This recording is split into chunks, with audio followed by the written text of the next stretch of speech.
오늘은 바울의 기도라는 제목을 가지고 에베소서 1장 15절부터 19절까지 말씀을 좀 살펴봤으면 좋겠습니다. 여러분들은 기도가 쉬우세요? 어려우세요? 기도가 쉬우세요? 어려우세요? 어려운 것 같으세요? 쉬운 것 같으세요? 사실 어떻게 보면 기도가 굉장히 쉬운 것 같죠. 그냥 편하게 하나님께 기도하면 되니까, 말씀드리면 되니까. 근데 또 어떨 때는 굉장히 기도가 어렵다고 느껴질 때가 있어요. 저도 목회자이고 또 적지 않게 신앙생활을 했지만 기도가 여전히 저에게도 쉽지만은 않은 것 같아요. 그럼 왜 이렇게 기도가 쉽지 않을까요? 기도가 왜 쉽지 않을까요? 여러분 혹시 이 단어 아세요? 앙궁안물. 저도 뭐 최근에 안 단어인데 안 궁금하고 안 물어봤다는 거예요. 그러니까 자기가 궁금하지도 않고 물어보지도 않았는데 너무 자세히한테 이야기할 때, 지겹게 이야기할 때 이 말을 쓴다고 그러더라고요. 그런데 이 앙궁안물이라는 말을 친구들끼리 이렇게 쓰죠. 줄여서. 야, 내가 안 물어봤어. 안 궁금해. 이렇게 하고. 그런데 뭐 선생님이나 아니면 직장 사장님이나 이런 사람한테 이런 말들을 편하게 쓸 수 있을까요? 쓸 수가 없겠죠. 저도 예전에 사랑의 교회에서 사역할 때 옥하는 목사님 모시고 사역을 했는데 옥 목사님과 뭐 제가 존경하고 가까이서 모셨지만 늘 옥 목사님과 대화를 하거나 메일을 하나 쓸 때에도 조심하게 돼요. 평소에 쓰던 어투대로 안 쓰고 정결하게 쓰고 또 다시 한번 돌아보게 되고. 왜 그럴까요? 대상 때문에 그렇죠. 우리가 대화를 하더라도 누구와 대화를 하느냐에 따라서 우리의 표현이나 말투나 마음 자세가 틀려져요. 하물며 하늘에 계신 하나님, 이 세상 모든 만물을 만드신 하나님과 내가 대화를 하는데 이게 쉽게 대화가 되지 않죠. 그래서 기도가 어려운 게 아닐까 싶어요. 기도가 왜 어렵습니까?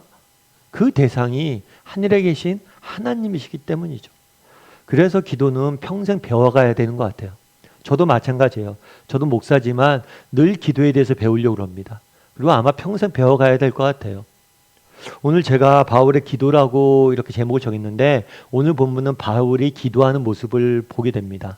그래서 바울의 기도에 대해 좀 살펴보면서 기도에 대해서 좀 배워봤으면 좋겠어요.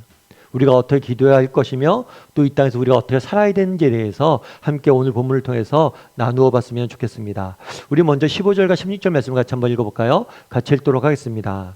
이로 말미암아 주 예수 안에서 너희 믿음과 모든 성도를 향한 사랑을 나도 듣고 내가 기도할 때에 기억하며 너희로 말미암아 감사하기를 그치지 아니하고.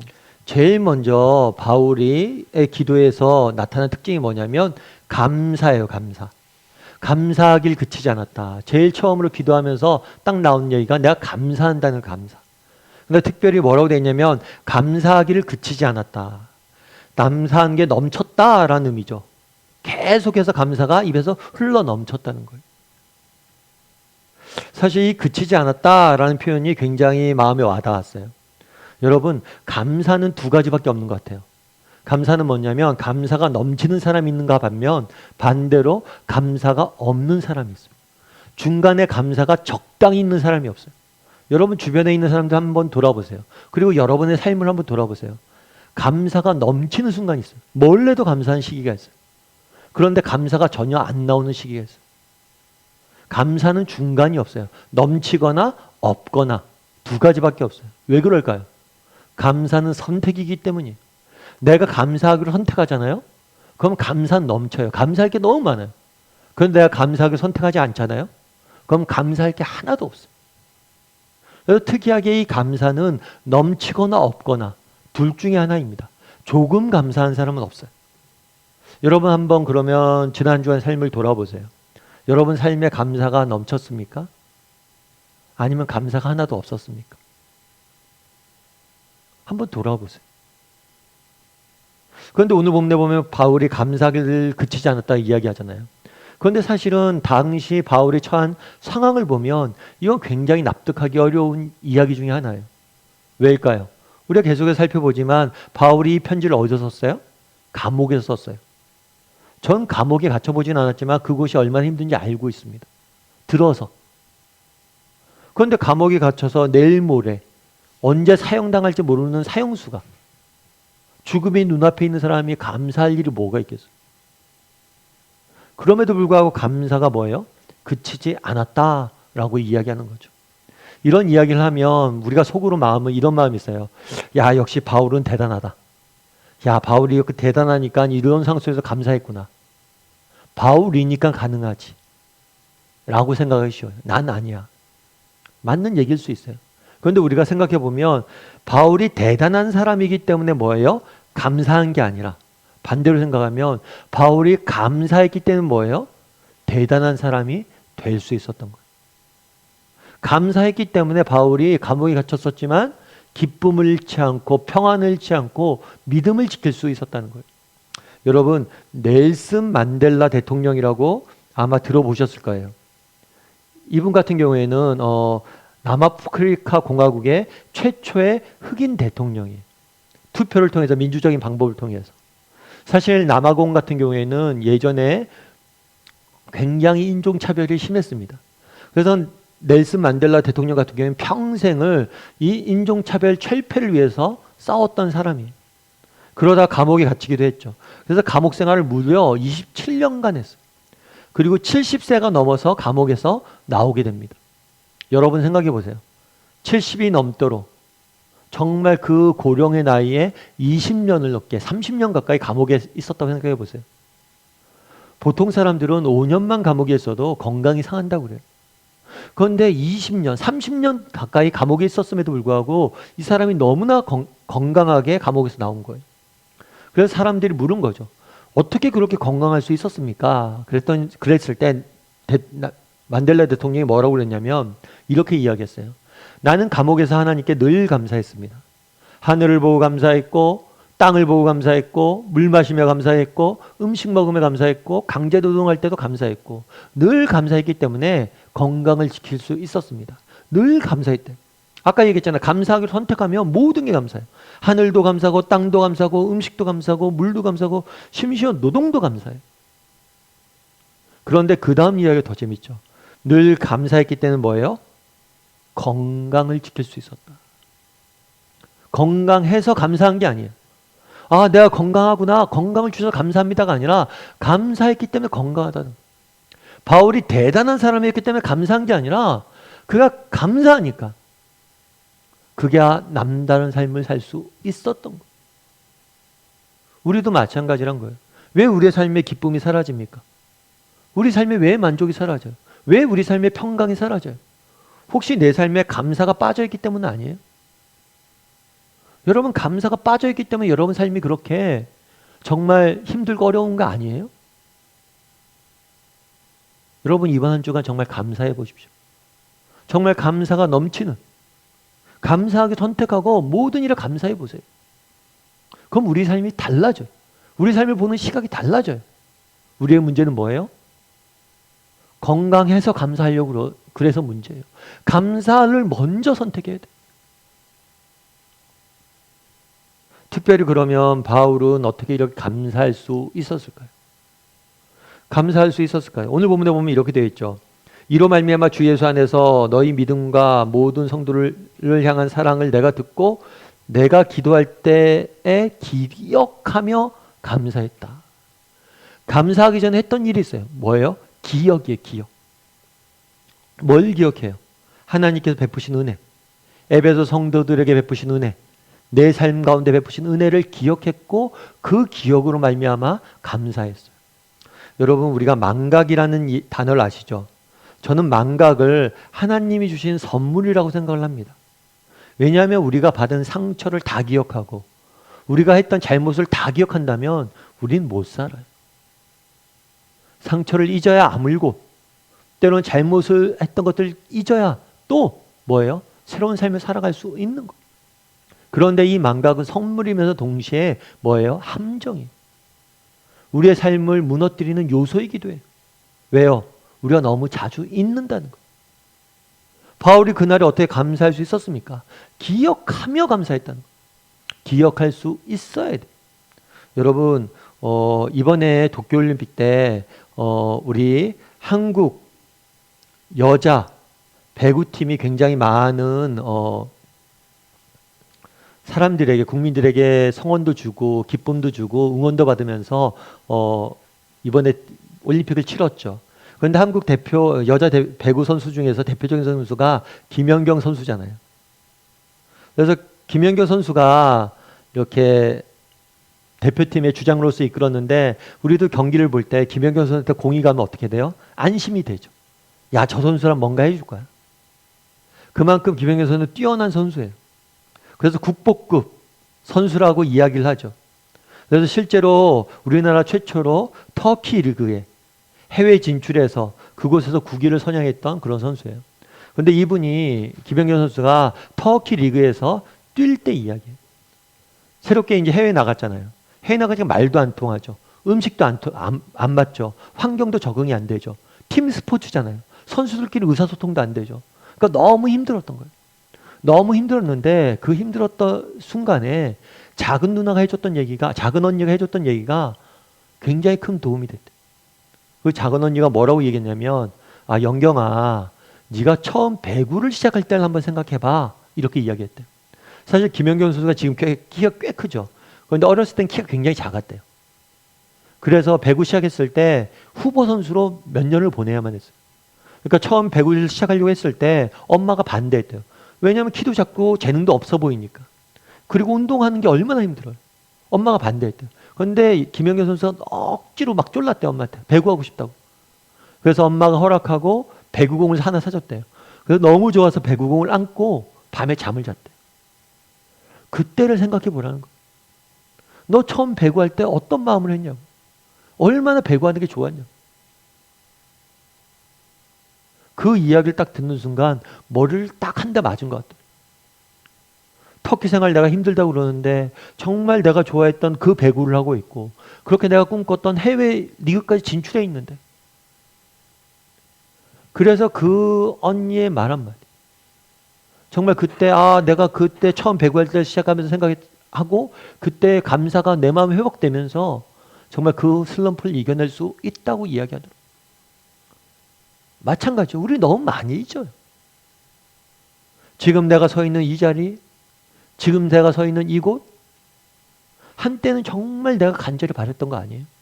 아니 또 지금 내가 있는 이곳, 이 자리, 누군가가 정말 그렇게 간절히 바라고 있는 그 자리 아니에요?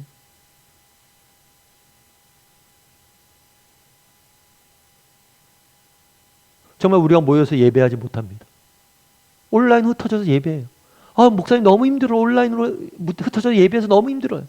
그런데 온라인으로 흩어져서 예배하는 게 힘들지만 예배할 수 있다는 거 사실. 우리가 하나님을 알고 하나님께 예배할 수 있다는 사실. 이게 얼마나 감사한 일. 바울도 마찬가지죠. 내가 비록 감옥에 갇혀 있어요. 하지만 내가 누구예요? 스데반을 죽였던 그런 사람인데 나를 하나님께서 부르셔서 사도로 삼아주셨죠. 그 사실만 기억하니까 감사가 입에 넘치는 거예요. 우리의 문제는 뭐예요? 있는 거예요. 있는 거예요. 김연경 선수가 얘기했던 게 남의 문제가 아니고 우리의 문제. 바라기는 우리 다음의 식구들이 정말 감사를 선택할 줄 아는 사람이 되었으면 좋겠어요. 여러분 정말 이번 한 주간 감사하는 사람이 되었으면 좋겠어요. 감사가 내게 넘치게 했다. 한번 결심하고 모든 일에 감사하려고 선택해 보세요. 그럼 우리 삶에 참된 기쁨과 평안이 넘치는 것을 맛보게 될 거예요. 그럼 우리가 어떻게 감사할 수 있습니까? 뭘 해야 돼요? 기억해야 돼요. 하나님이 주신 은혜, 하나님 내 삶에 지금 허락하신 것들을 기억하고 감사할 줄 아는, 그래서 참된 감사가 주는 기쁨을 맛볼 줄 아는 저와 여러분이 되기를 주님의 이름으로 소원합니다. 두 번째로 살펴보길 원하는 것은 우리 17절 말씀 한번 봤으면 좋겠습니다. 우리 주 예수 그리스도의 하나님 영광의 아버지께서 지혜와 계시의 영을 너희에게 주사 하나님을 알게 하시고. 바울이 제일 처음에 구한 게 뭐냐면 감사예요. 감사. 하나님 정말 감사합니다 라고 감사 기도를 드렸어요. 우리도 마찬가지예요. 여러분 늘 감사해야 된다고 그랬잖아요. 기도할 때부터. 기도도 늘 뭘로 시작해요? 감사로 시작을 하세요. 하루 시작할 때 기도로 시작하시고 기도하면서 감사하세요. 하루를 마감할 때 정말 기도를 마치시고 기도할 때 감사로 시작하세요. 그렇게 감사한 다음에 그 다음에 간구한 게 있어요. 에베소 교회의 성도들을 위해서 간구한 게 있어요. 그럼 첫 번째로 간구한 게 뭐냐? 하나님을 알게 하시고 하나님에 대한 지식을 위해서 기도했어요. 너희가 하나님을 알았으면 좋겠다. 하나님을 알았으면 좋겠다. 이렇게 이야기합니다. 특별히 우리가 생각하기 그렇죠. 아니 목사님 하나님 알게 하면 그냥 기도할 필요 없이 우리가 그냥 하나님에 대해서 배우면 되는 거 아닙니까? 그렇지가 않아요. 하나님에 대한 지식은 인간의 지식이나 지혜로 알 수가 없어요. 하나님이 알려주셨으면 알 수가 있어요. 그래서 뭐라고 되어 있냐면 지혜와 계시의 영을 너희에게 주사 하나님을 알게 하시고. 그래서 우리가 하나님을 아는 지식을 얻기 위해서 우리가 기도해야 돼요. 하나님 우리에게 알려주세요 라고 이야기를 해야 됩니다. 그런데 여기서 안다라는 단어는 좀 특별한 단어예요. 이 안다라는 단어는 지적으로 안다는 걸 의미하는 게 아니에요. 이 안다라는 단어는 경험적으로, 체험적으로 안다라는 단어예요. 예를 들면 이런 거죠. 여러분 BTS라는 그룹을 아세요? 뭐 지금 워낙 유명해져서 뭐 미국에 가서 뭐 상도 받고 전 세계적인 그런 그룹이죠. 그런데 이 BTS가 팬클럽이 있대요. 이 팬클럽의 이름은 아미예요. 아미. 군대라는 의미로 팬클럽을 만들었다고 그러더라고요. 근데 이 팬클럽은 아무나 들어갈 수가 없다고 그러더라고요. 팬클럽은 아무나 못 들어가고 시험에 합격한 사람들만 들어갈 수 있대요. 그럼 무슨 시험을 보냐? 시험을 뭘 보냐면 이 BTS에 관한 시험을 보는 거예요. 이 BTS에 대해서 네가 당신이 얼만큼 많이 아는지를 증명해야 되는 거죠. 시험을 통해서 통과해야 돼요. 그래서 BTS 멤버들의 생일, 그들의 뭐 일상생활 뭐 정보들, 그들이 만들었던 곡이 출시된 날짜. 그래서 이 시험이 굉장히 복잡하고 어렵대요. 그래서 BTS 멤버들조차도 모르는 내용들을 이 클럽에 있는 팬클럽에 있는 사람들은 안다고 그러더라고요. 그런데 이 사람들이 BTS에 대해서 엄청 많이 알아요. 하지만 이것은 진짜 아는 게 아니죠. 그냥 정보만 있는 거예요. 정보만. 진짜 아는 건 뭐예요? BTS 사람들과 정말 가족처럼 친밀한 관계를 맺고 식구처럼 아는 게 아는 거죠. 정보를 많이 얻는다고 아는 게 아니에요. 날마다 이 사람들과 만나서 인격적 교제를 나누고 체험해야지 아는 거예요. 내가 이 사람에 대해서 정보를 다 알지 못해요. 그렇지만 내가 이 사람과 만나서 교제 나눈다면 이 사람에 대해서 아는 거예요. 그날에 하나님에 대해서 알게 해달라는 것도 이거예요. 단순히 머리로만 아는 게 아니라 날마다 너희가 하나님을 만나서 하나님과 동행하며 하나님이 주시는 은혜를 하나님이 어떤 분이신지에 대해서 너희가 체험적으로 알기를 원한다. 그래서 시편 기자는 이 안다는 표현을 어떻게 표현했냐면 맛보아 알기를 원한다. 음식에 대해서 어떤 정보만 있는 게 아니라 음식을 직접 먹으면서 알기를 원한다. 하나님을 우리의 삶 가운데 하나님과 교제 나누고 체험하면서 알길 원한다고 구한 것. 그럼 왜 하나님을 아는 게 중요할까요? 여러분 우리 내일부터 또 세상 속에 살아가야 되잖아요. 여러분 세상 속에서 어떻게 살 거예요? 우리 인간이 제일 궁금한 게 뭐예요? 인간은 누구이고 우리가 이 땅에서 어떻게 살아야 될 거냐는 거예요. 우리 이걸 알아야지 살아갈 거 아니에요. 다음 주에 또 내일부터 세상 속에서. 그럼 이 세상에서 어떻게 살아야 할지를 어떻게 알 수 있어요? 세상에 대해서 연구하고 내 삶에 대해서 연구하고 그래서 내가 무엇을 해야지 라고 해서 알 수 있어요? 그렇게 해서 몰라요. 어떻게 알 수 있어요? 이 세상을 만드신 분이 누군지 알아야 될 거 아니에요. 정말 하늘에 계신 하나님, 나를 지으시고 세상을 만드신 분이 누구인지 알아야 될 거 아니에요. 그 작가를 알아야지 작품을 이해하죠. 하나님에 대해서 알아야지만 내가 왜 존재하고 이 세상이 어떻게 운영되어 있고 이 세상에 왜 살아야 되는지 우리가 어떻게 살아야 되는지 아는 거예요. 그래서 바울은 이야기하는 거예요. 너희가 하나님을 알았으면 좋겠다. 하나님에 대한 지식이 있었으면 좋겠다. 왜요? 하나님을 모르고 이 세상을 살 수가 없기 때문에 그래요. 우리도 마찬가지. 그래서 우리가 주일날 예배 드리는 거예요. 주일날 예배 드리고 말씀 듣고 하는 거예요. 왜 우리가 힘들게 이렇게 모여서 예배합니까? 왜 한 주간의 이 시간을 주일날, 일요일날 아침에, 주일날 아침에, 쉬는 날 아침에 시간을 내서 예배 드려요? 하나님에 대해서 알아야 되잖아요. 그래야지 이 세상을 살죠. 그래서 바울은 무엇을 구합니까? 너희가 정말 하나님을 알았으면 좋겠다. 특별히 지적으로 아는 게 아니라 날마다 체험적으로 경험적으로 그분과 교제 나누면서 알았으면 좋겠다 라고 이야기를 합니다. 그런데 오늘 본문에서 재밌는 건 뭐냐면 그럼 우리가 알아야 될 하나님은 어떤 분이시 하는 거예요. 오늘 본문의 17절에 보면 이렇게 되어 있어요. 우리 주 예수 그리스도의 하나님 영광의 아버지께서 지혜와 계시의 영을 주사 너희에게 주사 하나님을 알게 하시고, 하나님을 알았으면 좋겠다 라고 이야기하면서 하나님이 누구신지, 그럼 하나님이 어떤 분이냐, 누구냐 라고 설명해요. 하나님은 누구라고요? 영광의 아버지다 라고 이야기해요. 그럼 이 영광의 아버지라는 단어는 무슨 뜻일까요? 이 영광이라는 단어는 하나님이 어떤 존재인지를 보여주는 단어라면, 이 아버지라는 단어는 하나님이 나와 어떤 관계를 맺고 있느냐. 그래서 우리가 하나님을 알 때 있잖아요. 하나님을 알 때 두 가지를 알아야 돼요. 뭘 알아야 돼요? 하나님이 어떤 분이신지, 하나님이 존재가 어떤 분이신지 알아야 돼요. 그리고 또 한 가지는 그분이 나와 어떤 관계를 맺고 있는지 알아야 된다는 거예요. 하나님은 그럼 어떤 분이세요? 오늘 본문에 영광이라고 되어 있잖아요. 그런데 영광은 누구에게 돌려요? 영광을 돌리는 건 위대한 사람들, 위대하심을 나타내는 거예요. 그래서 왕이나 아니면 위대한 건축가나 위대한 예술가들한테 우리는 영광을 돌리잖아요. 이 영광을 돌리는 건 위대한 힘을 나타내는 표현이에요. 그러니까 영광의 아버지 했을 때 이 영광의 라는 표현을 통해서 알 수 있는 건 뭐냐면, 하나님은 위대하신 분이란 거예요. 하나님이 이 세상 모든 만물을 지으신 그 어느 것도 정말 그분을 담을 수 없는 그런 위대하신 분이심을 보여줘요. 그런데 그 위대한 하나님이 누구라고요? 우리와 어떤 관계라고요? 주인과 종의 관계가 아니에요. 우리와 어떤 관계예요? 우리의 아버지 되세요. 그리고 우리가 뭐예요? 그분의 자녀 되는 거예요.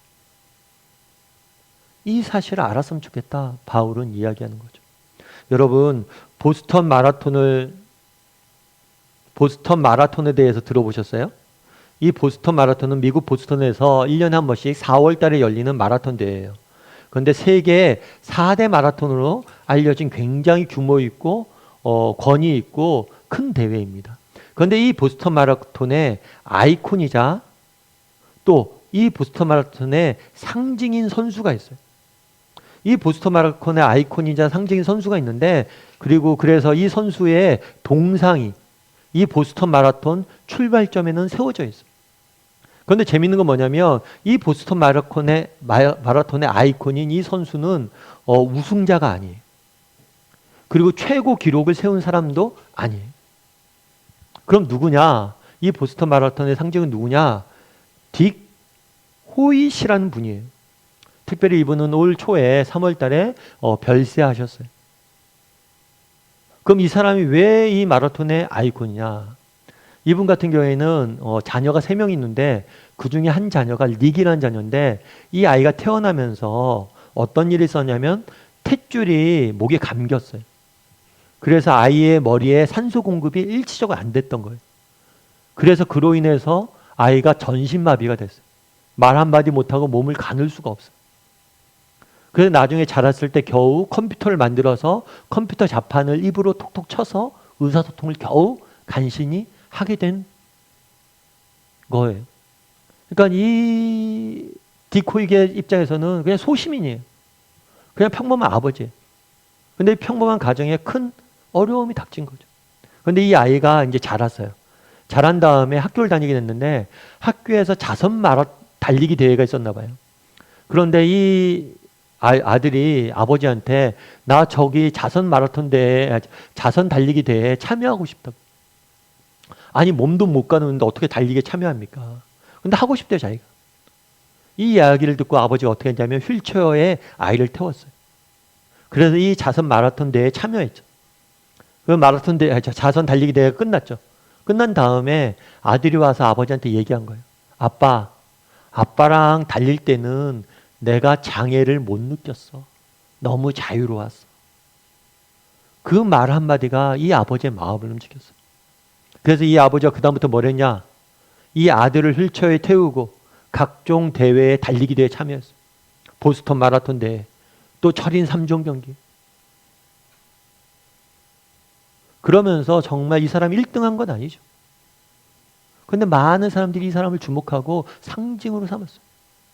왜요? 아버지가 어떤 분이신지를 가장 잘 보여주는 사람이라는 의미에서 그랬죠. 한 번은 누가 그랬어요. 너무 아들을 끌고 그렇게 달리기를 하니까 아들 없이 혼자 달리면 아마 우승을 할 것 같은데 혼자 달리면 어떻겠냐고. 그랬을 때 이 아버지가 그런 얘기를 했어요. 나한테 아들 없이 달리는 건 의미가 없다. 그날에 그러잖아요. 하나님이 누구시냐는 거예요. 영광의 아버지라는 거예요. 아버지는 어떤 존재예요? 아들을 위해서 모든 걸 희생하는 존재잖아요. 아들만 바라보고 사는 존재잖아요. 하나님이 우리의 아버지 되신다는 거예요. 너희가 정말 그 영광의 아버지에 대해서 알았으면 좋겠다. 정말 하나님이 우리의 아버지 되시는데 우리가 염려할 이유가 뭐가 있어요? 그분이 날 위해서 정말 모든 걸 아끼지 않고 희생하시는데 정말 우리가 왜 이 땅을 살면서 지칩니까? 힘듭니까? 두렵습니까? 우리에게 영광의 아버지가 계시다는 사실을 잊었기 때문이에요. 너희가 그걸 알았으면 좋겠다는 거예요. 바라기는 우리 다음의 식구들도 정말 바울이 이야기하잖아요. 하나님에 대해서 알자. 하나님에 대해서 알았으면 좋겠어요. 그분이 어떤 분이신지. 특별히 그분이 우리 아버지 되시는 사실에 대해서 우리가 깨달았으면 좋겠습니다. 정말 날마다 맛보아 알았으면 좋겠어요. 아버지 되신 하나님께서 우리도 어떤 면에서 부족한 존재들이잖아요. 다 깨진 인생들이잖아요. 정말 이 아들 닉과 같은 존재잖아요. 하지만 우리가 아버지와 함께 했을 때, 아버지와 함께 우리가 달렸을 때 우리는 어떤 장애도 못 느낄 거예요. 정말 이 영광의 아버지 하나님에 대해서 날마다 알아가는 사람이 되었으면 좋겠어요. 그리고 날마다 그분과 교제 나누고 그분과 동행하는 사람이 되었으면 좋겠어요. 그래서 날마다 정말 하나님과 동행하며 하나님에 대해서 알아갈 줄 아는 저와 여러분이 되기를 주님의 이름으로 소원합니다. 마지막으로 우리 18절과 19절 말씀 같이 한번 읽어볼까요? 같이 읽도록 하겠습니다. 너희 마음의 눈을 밝히사 그의 부르심의 소망이 무엇이며 성도 안에서 그 기업의 영광의 풍성함이 무엇이며 그의 힘의 위력으로 역사하심을 따라 믿는 우리에게 베푸신 능력의 지극히 크심이 어떠한 것을 너희로 알게 하시기를 구하노라. 첫 번째 바울이 뭘 했냐면 감사했어요. 그래서 우리도 기도할 때 제일 먼저 감사할 수 있어야 돼요. 그리고 두 번째로 뭘 했어요? 하나님을 알게 해달라고 기도했어요. 우리도 날마다 기도했으면 좋겠어요. 하나님, 오늘 하루 시작할 수 있게 허락해서 감사합니다. 오늘 하루 하나님이 어떤 분이신지 맛보아 알게 도와주세요. 오늘 하루 하나님을 맛보아 알고 아버지 되신 하나님의 그 사랑을 맛보게 도와주세요. 라고 기도했으면 좋겠어요. 그리고 마지막으로 뭘 기도했냐면, 그 다음에 뭘 기도했냐면, 너희에게 알길 원한다. 또 알게 해달라고 기도해. 그럼 뭘 알기 원했을까요? 그 앞에 있는 게 좀 길어요. 첫 번째는 뭐냐면, 그 부르심의 소망이 무엇인지 너희가 알았으면 좋겠다는 거예요. 두 번째는 뭐냐면 그 기업의 풍성함이 무엇인지 알길 원한다고 기도합니다. 그리고 세 번째는 뭐냐면 우리에게 베푸시는 뭐예요? 능력이 얼마나 큰지를 너희가 알길 원한다. 부르심의 소망이 무엇인지 알길 원한다 이야기했고, 기업의 영광의 풍성함이 무엇인지 알길 원한다 이야기했고, 우리에게 베푸신 능력의 크심이 어떠한지를 알길 원한다 라고 기도했어요. 되게 말이 어렵죠. 아마 이렇게 시간 순서는 너무 조금 이해하기 쉬울 것 같아요. 어떻게 됐냐면 과거에 하나님께서 우리를 부르셨어요. 부르셔서 우리를 자녀 삼아 주셨죠. 우리에게 믿음을 주셨어요. 그리고 우리가 믿는 순간 하나님이 우리는 자녀로 양자 되었어요. 그때 우리를 부르실 때 소망이라고 표현되어 있잖아요. 소망은 뭐냐면 꿈이에요. 기대예요. 우리를 부르실 때 하나님이 꿈과 기대를 가지고 불렀다는 거예요. 그리고 아까 그랬잖아요. 그 기업의 영광의 풍성함. 그 기업은 앞으로 이 기업은 뭐냐면 우리가 받게 될, 하나님 나라에서 받게 될 하나님의 은혜이고 축복이고 상급이에요.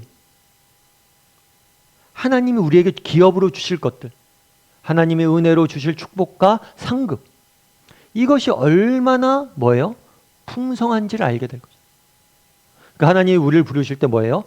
기대를 갖고 부르셨어요. 그리고 하나님께서 우리를 부르실 때 마지막 날에 뭐예요? 우리에게 너무나 많은 축복과 상급을 우리에게 주실 거예요. 이게 미래에 일어날 일이에요. 그럼 현재는 우리에게 베푸신 능력의 크심이, 하나님께서 과거에 부르셨을 뿐만 아니라 미래에 상 주실 뿐만 아니라 오늘 이 순간 우리를 뭐예요? 능력으로 붙잡아 주세요. 우리 가운데 능력으로 역사하고 계시다는 거예요. 그래서 과거, 현재, 미래 이 전 시간대에 걸쳐서 하나님께서 우리를 위해서 일하시는 걸 너희가 알았으면 좋겠다 라는 거예요. 우리보다 앞서가서 일하시고 정말 우리가 앞서가서 우리에게 능력으로 붙잡아 주신다는 거예요. 이것들을 좀 더 쉽게 표현하면 그게 아닐까 싶어요.